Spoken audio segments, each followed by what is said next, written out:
Okay. This week, Secretary of Defense, nay, Secretary of War, Pete Hegseth, is on Capitol Hill testifying. I think this is part of like an annual trip to the Hill for the secretary to defend answer questions with Congress about the budget request. And so this is a massive, groundbreaking $1.5 trillion budget request, which is made up of a primary appropriation, right, or a budget, and a reconciliation request.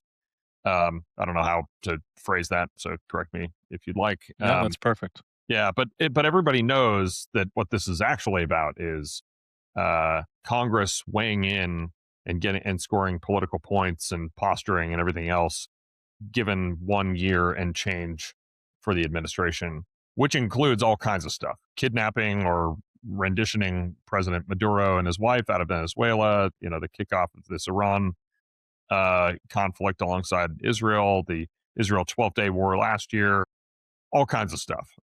Starting with kind of the Hegseth lines about war on warriors and bringing warrior ethos back, and there's all kinds of other stuff sprinkled in here, like potential firings or dismissals or lack of promotion for certain people within the department, and all kinds of stuff. So like pick your topic, congressional Democrats and the Republicans who are kind of lining up against this administration.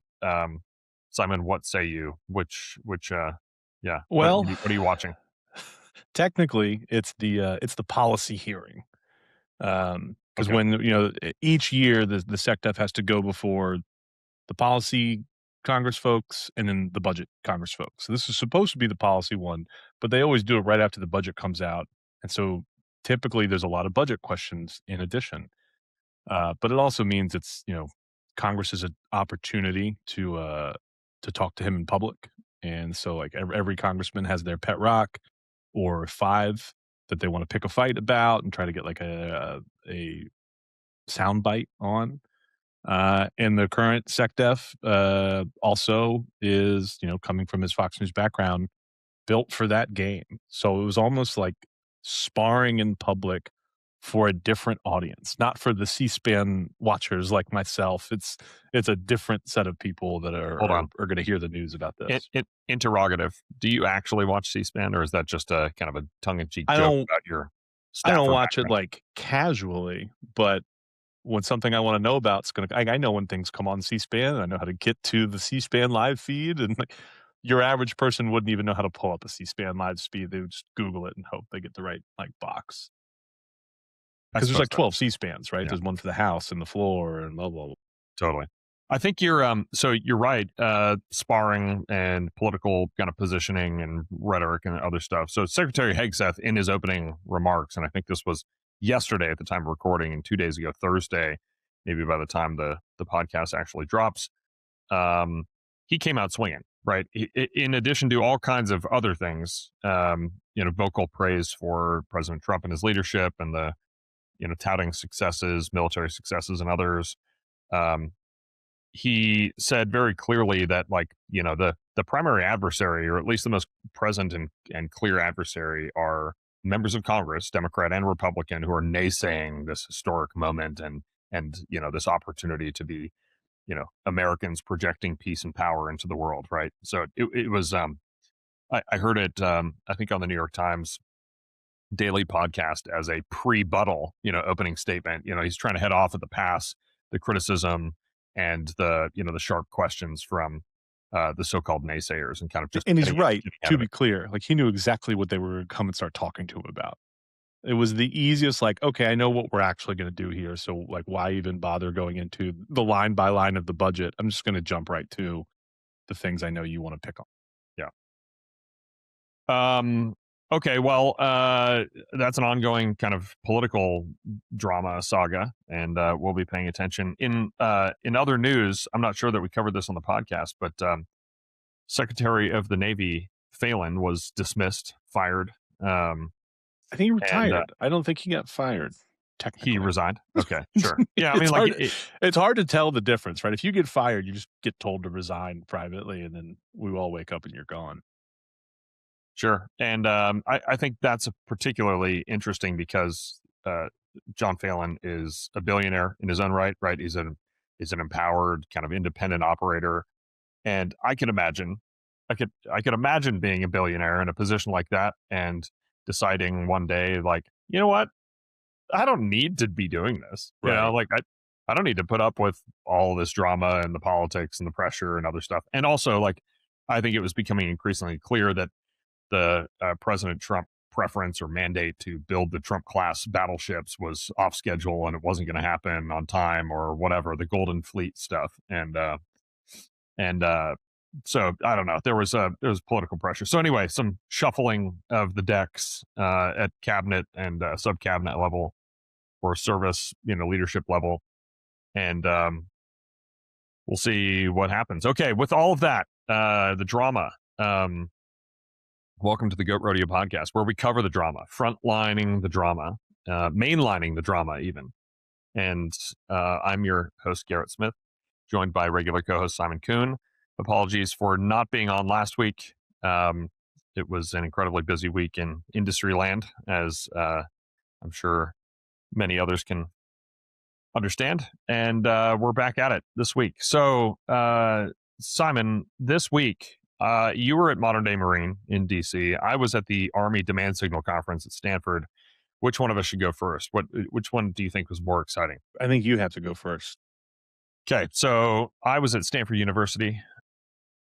I did graduate school there once upon a time, and my academic advisor, retired Army Special Forces Colonel Joe Felter, academic at the Hoover Institution, and former DASD for South and Southeast Asia during Trump 1, along with his Gordian Knot Center colleagues, hosted an Army demand signal event alongside the Army Fuse apparatus and Army PIT and a number of senior folks, to include Deputy Undersecretary of Defense Dave Fitzgerald, Army CTO Alex Miller, CPE Mission Autonomy General, why am I forgetting his name? Tony Gibbs, and a whole range of other folks. I found it to be a very interesting forum.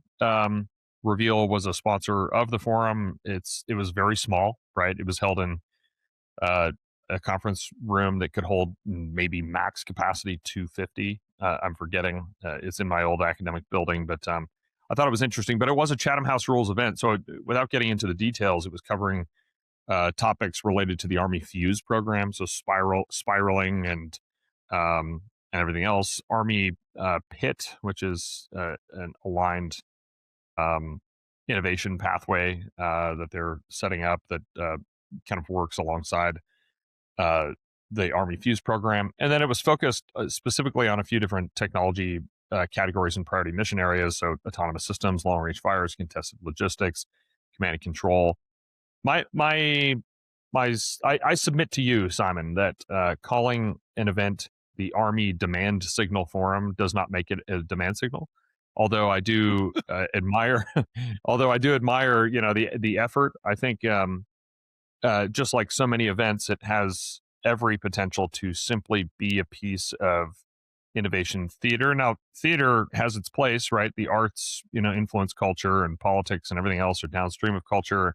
And so when you get thought leadership in a room and you're all resonating on a similar message and you're getting everybody kind of aligned with a zeitgeist, it can end up doing good things. So this is not a criticism per se. It's simply identifying that talk isn't a demand signal. Material contract awards to non-traditional contractors or to new technology categories or meaningful change to the acquisitions architecture is actually the thing that will yield the outcomes that I think we are all hoping for in the interest of the national defense. But did you detect any clearer demand signal out at Modern Day Marine, or do you want to talk a bit more about being on beautiful Stanford campus, the most unfair bubble in the world? Well, I have I have thoughts on both of these topics. One is, would you believe that Modern Day Marine, not necessarily the most accurate reflection of the modern day Marine,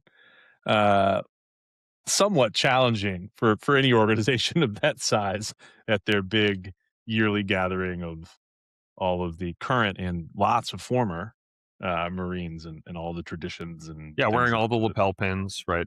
all the funny suits and multicolored ties and ponytails and all that good stuff that happens when you're a veteran leaning very hard in. But it was very good. The Marine Corps was simultaneously running actually its small UAS and counter UAS symposium, which was like a closed door portion to it, as the Marine Corps kind of grapples at this policy and force design level with the problem there, which I think is probably the story that it won't be reported on as much because of the nature of it being closed door. But that's where the real magic out of this year's Modern Day Marine is going to come out for sure, because the Marine Corps is rightfully so having a very difficult conversations right now about how do you fight. It's not enough to buy robots. It's not enough to buy new tech. Like we have to change how we fight. And the folks that I spoke with seems like they were rightly so oriented on it's not enough to change how we fight for drones. We have to change how we fight to be prepared to ingest the next thing and the next thing. Um, which those of us that are GWAD veterans, I think we would have hoped that we'd ingested those lessons a little bit better post Iraq and Afghanistan. That asymmetric advantages and how do we become more nimble in how we're structured. But maybe the DoD is just too big, and we'll have to keep refreshing this forest of ideas and champions. But it was good. It was a good time. The Commandant was there. Former Commandants were there. It was great. If you were to bet on whether we see material change coming out of these forums, and you were going to place a bet on Polymarket, what what how would you go about doing that? By the way, according to someone who's very smart, I would have my wife place the bet. That way, the government can't find me for any wrongdoing. That's the pro move for getting away with betting on classified things.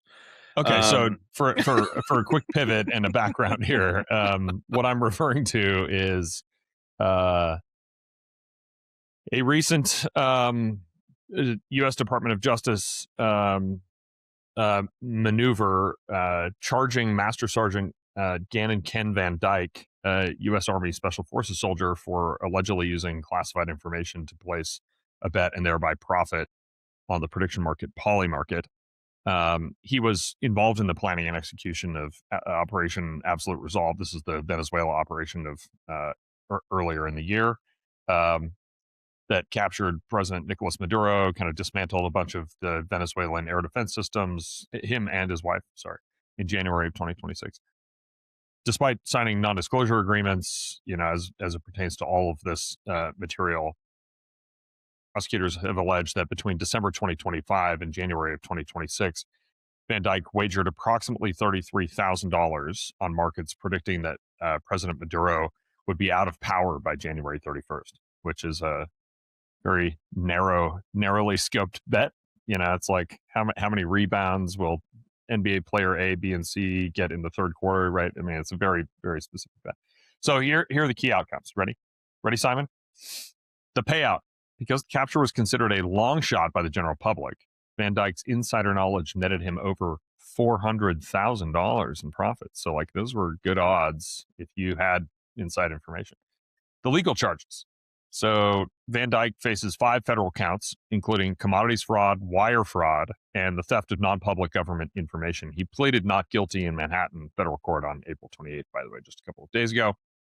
The regulatory precedent. So this case marks the first time the Department of Justice has filed insider trading charges specifically involving a prediction market, which I think is quite interesting. And the platform response, which I also think is interesting, is that Polymarket identified the suspicious trading and proactively alerted the Department of Justice. So this is fascinating in my mind. In response to the scandal, the platform introduced stricter, what are called market integrity rules, in March of this year, just a month or so ago, to bar insiders and government officials from betting on events they can influence or have sensitive knowledge of. All this is very interesting. So now for months, and I think actually preceding the charges, the public kind of awareness of Master Sergeant Van Dyke, Owen West, now the director of the Defense Innovation Unit, has been calling quite publicly for tighter controls and addressing this as a growing problem. So I would actually expect that we see more of this kind of um, regulatory kind of law enforcement stepping into this arena, and it does at minimum it's very unethical, and in this case it seems like clearly illegal. So Simon, how many Polymarket bets have you placed this week? I think that gambling is morally wrong, and we should outlaw it in all forms. That's my stance. The older I get, the more aggressive I become about this, and I'm talking from Polymarket all the way down to, like, skill games and gas stations. All I see are, like, broken lives left in the wake of it, and I think, "What good does this do us?" Now, that being said, really interested to I don't think this guy's gonna get a fair trial, first of all. I don't think it's possible. I think, like, the Why? Because the Department of Justice under President Trump is involved? Is that why? No, no, no, no. I don't think it's possible for Americans to give you a fair trial. The gravity of a soldier, like, betraying very classified internal information is, like, anathema, I think, to most humans, particularly humans that work in justice and defense, yada, yada. Because I don't know if what he did is actually all that illegal. I'm not an expert on this law at all, but, like, when I if I were to put it, like, strictly on its face, I'm like, "Okay, he knew that there would be an operation. How's that different from, like, betting on the invasion of Iran, where we may or may not be successful? There's no, like, guarantee. It's not like a company is going to sell to a different company and, like, that's a guaranteed thing, so you can go bet on it. Like, very easily, something could have gone wrong, a helicopter could have crashed, and all of that could have fallen apart, which, you know, lends to the extraordinary nature of that operation. Um, it seems like a dicey thing to prove, but I also think, like, the full weight of the American government and, like, the American ethos is gonna look at him and go, "This is wrong. This is Yeah. just like, this is wrong." Yeah. Even if maybe by the letter of the law, I guarantee, without knowing very little about predictive, like, betting, that there is ethical and moral violations up and down and all over that have been, like, a blind eye has been turned because it's, like, a new way of doing it, Oh, totally. relatively speaking. I mean, it's very clearly going to set a new or different legal precedent around Yeah. prediction markets and this kind of gambling on market information type stuff, which is But betting different than on war and military conflicts, to be clear, is revolting. totally. This is This is like a absolutely right. Yeah. cultural sickness to allow Yeah. this to happen. So my pretty hard stance is like, yeah, close all those websites down. This is gross. Um, This is where yeah. it leads. Like, if the most unfettered, like, capitalist version of this leads to that, then this is clearly a bad market. Like, this conceptually is a bad thing. You're gonna have to regulate the crap out of it to get people into a place that's not entirely gross. And at that point, what's the point of doing this if you're going to regulate them into obscurity? Just fucking crush it. This sucks. You know what I think is an ironic outcome here is that Hmm. uh, even though he just made 400 grand on that market, he's probably gonna go into deep debt just defending himself in court. Yeah, what a fool. What an absolute buffoon of a human, by the way, to think that, like, this was a good idea, that you could possibly get away with this in any universe. Like, the government is nice in that it does not use the full weight of its surveillance state apparatus to crush ordinary citizens on a regular basis. If we're being, like, perfectly honest, we don't have a culture of it here. A lot is written about, like, how bad the American government is and the surveillance state and this, that, and the other. It's not. You can look at communist China and see what a surveillance state that is, like, truly weaponized against the people looks like. But that's not to say that the ability is not here, which is the fear of the surveillance state. So to think that, like, I can go make $500,000 on the most high profile military operation of the last 10, 20 years, and I'll probably get away with it, is insane person stuff. They should take his tab away, first of all. Like, Uh, yeah, I mean, we'll see what happens, but I mean, I think this is I think this is an OTH at minimum. you know, it's really, yeah, it's a BCD. We put him out on a technicality to get it done fast. yeah, That he's would be a, hilarious. it's a non-punitive letter of caution. It's a nip lock. Yeah, It's gonna get what nip locked. but what an insane betrayal of trust. Massively, and I think that the justice system is going to come down hard on this guy, and if he did it, rightly so. Rightly so. We will see. We'll be monitoring this, and have no fear, Goat Rodeo community. We will keep you in the Yeah, loop. we're gonna get Simon's gonna get to the bottom of this one. We're going to get We're gonna get you straight to the bottom of it. I'm going up. I'm going to be at the court. I'll be outside the court, man on the street style, finding out what the people think. Totally. And doing like citizen interviews too. Yeah. Mhm. Citizen interviews. All right. Let's move off of that onto yet another controversial topic. Or actually, you know what? That topic wasn't controversial at all. Yeah, I don't think there's a single person rooting for that guy. Well, if he did it. Right. It's an allegation at this point. Yeah. Come on. Like we're not gonna indict him in the public square. We're This not is gonna like with classified stuff where I don't have a clearance. So I'm like, I couldn't possibly know any classified information because I'm not cleared to know class. So I figured this out on my own. Therefore, not classified. I can talk about whatever I want. So yeah, I'm not a judge. That dude did it. uh great. You heard it first from Breaking news from Chief random guy with a mustache in Virginia. That dude did it. Chief Goat Rodeo Justice Simon Coon. Okay, so moving from that totally not controversial topic into controversy land, the U.S. House of Representatives earlier this week passed a bill finally funding at least most of the Department of Homeland Security, ending a terribly long and crazy shutdown that's all wrapped up in around the axle of extremely controversial deployments of Customs and Border Protection and Immigration and Customs Enforcement, ICE Customs, yeah, deployments across the country to include really inflammatory, violent stuff in places like Minneapolis. So, Simon, read us in on what's going on. We went the really long way around our ass to get to our elbow. The Senate well said. passed this bill. Very, very well said. That's it. Like, what are we doing? The Senate passed this bill weeks ago. The president endorsed it and said, "Hey, let's pass this thing and get out there." And the House like found a way to make it worse for themselves for an extended period of time. So we're going to land right back at where the Senate and the president said it was going to go weeks ago, which is we're going to fund the majority of it. And then we'll use reconciliation to fund the pieces that we couldn't get into this, traditional process. And then we'll move on to the next thing. And that's exactly where we are. I cannot imagine what political points were won by stretching this out and having, more TSA agents quit. And God forbid, I don't know the math here, but were the Secret Service agents unpaid when they were tackling the president during a recent assassination attempt? Maybe. Very possible. So kudos to them for showing up to work. Hold on. Secret Service, part of the Department of Treasury. I don't think they're funded that way. I'm not sure. No, I know for a fact their appropriation is under DHS. Okay. All right. Yeah. It is a strange thing. This is a strange post 9/11 thing, and I think this actually will be a major outcome of this if the dust ever settles of should we pull some of these law enforcement activities out of DHS from a funding perspective, specifically because immigration enforcement has become such a difficult political topic. And that just looks like returning folks like the Secret Service's appropriation back to DOJ's appropriation. But it's like a weird split. It gets very strange as you go through it. So yeah, what a mess. But we're funded.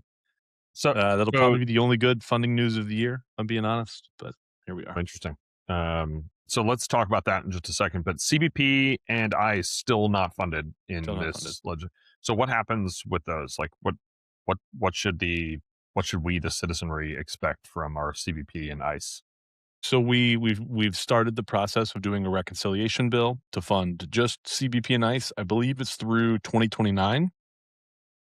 This is pretty unusual, but essentially the reconciliation process does not require anything more than a simple majority, and you just have to play by certain specific like parliamentarian rules. And so the Republicans are going to pass CBP and ICE funding that runs through beyond the end of the president's tenure, so that when they're arguing the next funding bills, they don't even have to worry about CBP ICE. They're just going to take care of it. There's been a lot of arguing about that and how much time is on the clock, and we could go ad nauseum. But what matters is you're going to see CBP and ICE get funded for sure, and it will happen on like a pure partisan split right down the line, and it will likely give CBP and ICE funding that extends out a few years. What is just to maybe fuse some wires or connect some dots that a layman, quasi moron like myself is not aware of. Reconciliation package, or the reconciliation legislation from last year, the Mhm. so-called Big Beautiful Bill, OBA, or whatever they called it. Anyway, that was an extra, what, $100 billion, some giant block of money that was intended to go down into the DHS plumbing. What happened with that? Was that halted in some way? Like, what's and how does that play through now that we're still in kind of like unfunded territory for CBP and ICE? Like, what happens to all that? So there's a lot of arguments about this, Okay, but essentially DHS had like almost twice its operating budget sitting right, in the bank that's right. because of that reconciliation. Now, legally speaking, if we're following the laws, that money is for Is that in various. doubt? Sorry, is that in Yes, that doubt? is That's okay. 1000% and actually, we're beyond a doubt. We have Okay, violated this law, right. and the mechanisms to enforce Well, these laws are. I don't think you should say "we" too strongly. It's our government. We Okay, own it. that's And I think people should consider that when they're voting. Like, this is by and yours. of the people. Yes, you're right. Yeah. Sorry. Yes. So we have this big pot of money set aside for DHS. You can only use it on certain things. Those are the rules of when you pass it into law. And then while DHS was shut down, the president signed an executive order saying, I'm going to keep paying salaries and I'm going to do X, Y, and Z. He's pulling that money out of the reconciliation pot, which is strictly speaking not legal. The problem is no one is going to raise their hand and say, hey, that's illegal. Don't pay those TSA agents. Like, everyone just kind of goes, yeah, that was going to happen. And it happened with our last shutdown too, where there was reconciliation money in the bank, and that was used to pay troop salaries while we were negotiating a shutdown for DoD. Um, how could you possibly stop that from happening? So I expect that to continue. There's a whole law called the Anti-Deficiencies Act about the legal repercussions of spending money on things you didn't appropriate it on. And I don't expect any of that to ever actually be pulled out and stuck in anyone's face because nobody wants to see any more TSA agents like starve. So, the long story short, reconciliation from last year paid the bills while we were shut down this year in like the longest shutdown of any government agency in the history of America. And now we're going to have the lights back on for fiscal year 26, which ends in, in just what, 4 short months here? Yeah. And Yep. then we're going to be right back in budget turmoil very soon because I don't think we're going to pass other bills. Last item here, defense venture news. Our friends over at Firestorm Labs. So this is, my buddy Dan Mackey. I was on the Drone Wars podcast with him a couple of months ago. Love Dan. He and I met once upon a time at, I think, a DIU Brave One event in Warsaw, I think, years ago. And we've been keeping track of each other ever since. I have a massive amount of respect for anybody who does hardware in the defense arena, the defense startup arena, and raises venture money with hardware platforms. Hardware is tough. Hardware is hard. And their Excel kind of edge drone fabrication, call it, a factory in a box, Excel platform is pretty compelling. I was just inside of it, walking right behind Rep Ken Calvert as he walked through it in Palm Desert a couple of months ago at the Desert Disruptors event. I've been in there before. They've continued to improve it. They just raised a bunch of money in a classic Series B, $82 million of new money in. They've raised a total of 150 or so million dollars over the course of their many years in operations, led by Washington Harbor Partners and Mina Faltas over there, and included NEA, Lockheed Martin Ventures, Booz Allen Ventures, InQtel, Ondas, our friends over at Geodesic, my buddy Brent Wu over there, who was involved with the deal, Motley Fool Ventures, and a whole bunch of others. Post money valuation of about $600 million. So they're on the run. They're on the rise. Their whole thing here, Simon, is very much aimed at the Indo-Pacific. I don't think Dan and team really tout too much value anywhere other than the contested logistics fight over giant stretches of maritime geography in the Pacific, for the reason why the military would want to deploy fabrication facilities for on the fly manufacture and assembly of drone platforms. They are also kind of like us, $100 million IDIQ in their pocket, so that they can go and transact with all kinds of folks across DoD. And they, like us, have scaled from roughly 40 employees to over 150 employees in just the last year. So a lot of similarities between our two companies, and because of that, I have a huge amount of empathy for how hard it is to do what Dan and the Firestorm team are doing. So well done, Dan. Simon, you know those guys. I think maybe you know Chad and some of the other folks over there. But what do you have anything to say? Any observations on the Firestorm platform? I mean, one, huge congratulations on the raise, but I think they're in an interesting place right now because I think historically you're right that they've been laser focused on the Indo-Pacific. But I think as we get into this conversation about munitions scarcity, they're they're meeting the moment in a pretty interesting way, right? Which is, as drones become a de facto munition platform, where it's all hands on deck for who can manufacture anything, anywhere, at any time. There's going to be an interesting play there as well, I think, in CENTCOM and in these places that become very munition intensive airstrike campaigns empowered by a whole new world of AI targeting and kill chain. Totally. Yeah. Yeah, totally. We'll see. And they're hopefully getting some actual production orders and contracts done, because so many companies get to where they are, where we are, and then don't actually make the leap into programmatics and fielding. And we're in that mode. I think they are either about to be in that mode or have been at limited rate in that mode. And I'm hopeful that what they've got is part of the solution for a new world. Okay, so what's coming up in the next week, Simon, that you're paying attention to that we also should be paying attention to? Well, we haven't dug into it a ton, but the budget came out, which is this may be confusing news for folks who don't watch it too closely. The skinny budget came out where DoD said $1.5 trillion. That was weeks ago, but like the detailed budget just came out. And that includes all kinds of detail, like $56 billion, I think it is, for drones and autonomous platforms, which has got to be at least 5 times what it was in FY26. And so for me, from right now until the end of June, it's watching how Congress interacts with that budget. And we want the last House Appropriations hearing, or markup, I should say, on that budget is going to be at the end of June. And it will be interesting to see how the House responds to a lot of new stuff, particularly in the DoD budget. A lot of lines getting collapsed, a lot of funding lines being collapsed into new funding lines, and there's a lot of new procurement dollars. There's a lot of drone dollars, which means there's cuts elsewhere, and obviously a growing pie. And then maybe another reconciliation package, but I don't know if we're going to have time in the legislative session. Well, for those of us who have been neck deep in the authorizations, appropriations cycle leading into the fiscal year 27 tables and legislations and drafts and all that stuff, we are waiting with bated breath as to whether that thing actually consummates. Definitely won't be on time. It definitely will not be on time. No chance.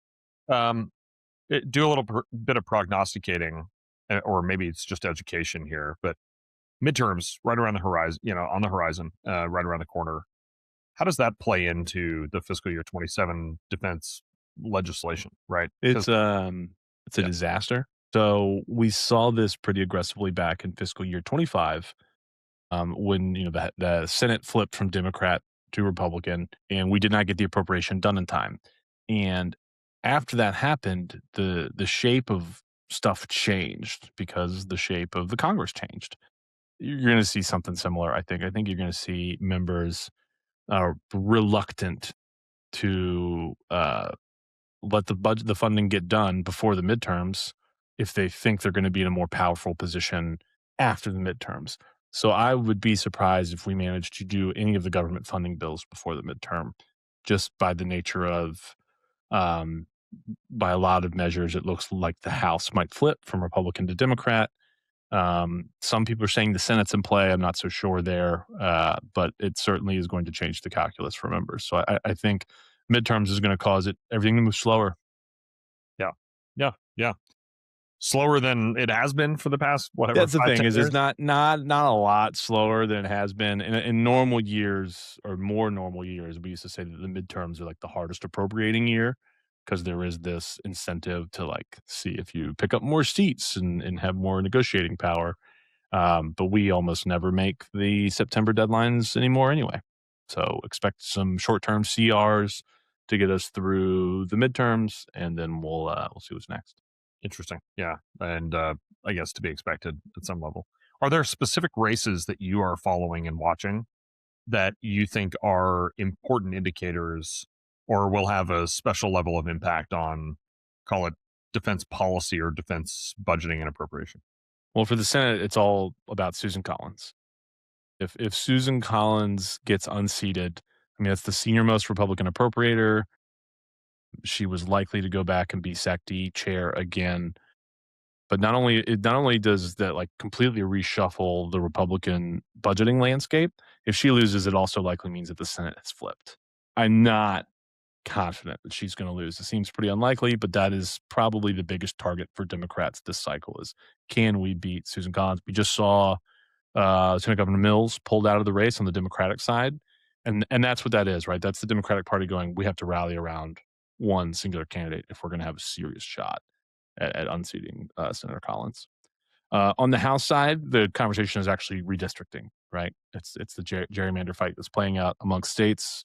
I think is And going to there's determine. recent Supreme Court decision kind of like, Poof, yeah, I mean, that one's kind dicey. of, The Voting Rights Act stuff. I think I saw news already that Louisiana is trying to redraw their districts based off of that Supreme Court decision.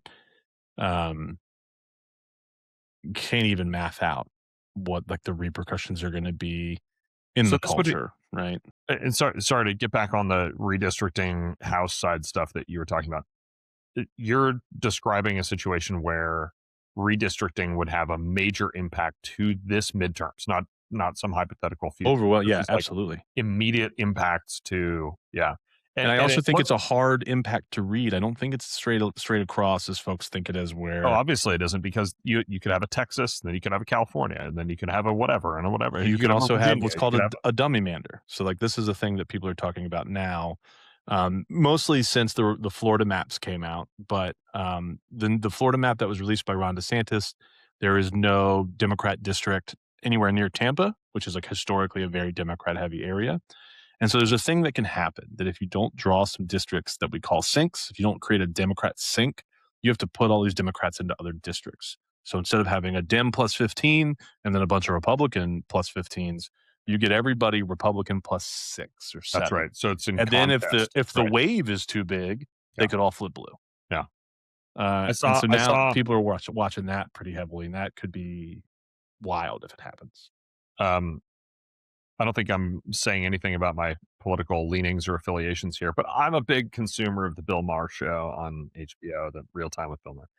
He had Sarah Isgur on last Friday evening, and she had a really interesting set of discussion points right around this topic. It was that, yes, gerrymandering is disruptive, but it actually kind of, at some level, it like de-risks or makes more competitive certain districts, right? Absolutely. Certain jurisdictions. It's pretty interesting. And It makes you I think susceptible to the wave. that's right. So the wave is the wave effect, which, I mean, arguably that is how the House maybe should be behaving. I have no idea, dude. I don't know. I'm not a I'm congressional observer. watching personally. I think the bellwether there is North Carolina. North Carolina has been statewide. Democrats have overperformed for a while now. They've got a Democrat governor. Jeff Jackson, who got essentially gerrymandered out of his House district, became the statewide attorney general. And now that Democrat governor is running for Senator Tillis's seat. Senator Tillis is retiring. So there is a major potential for a significant blue wave just in North Carolina on the strength of their statewide candidates. And that could hit a whole bunch of Republican districts that were kind of written to be less deep red Republican in order to squeeze other districts. Um, if there's any place where I think it could happen, it's North Carolina. we haven't seen enough data on the Florida maps to know for sure, but that would probably be the second one. I don't think Florida's the one that could, like, multiple or a large number of districts could flip based off of dummy mander, but I think North Carolina's a possibility. Drama. It's wild math. Drama, wild math. Math Yeah. for Marines. Okay. Thanks, Simon, for another rousing conversation. I'm going to work on my bait skills. I need to get you into more heated discussion. I think that's a piece of homework I'm going to take on. Okay, thanks. Again, rousing, and we will see how things play out over the next week. See ya.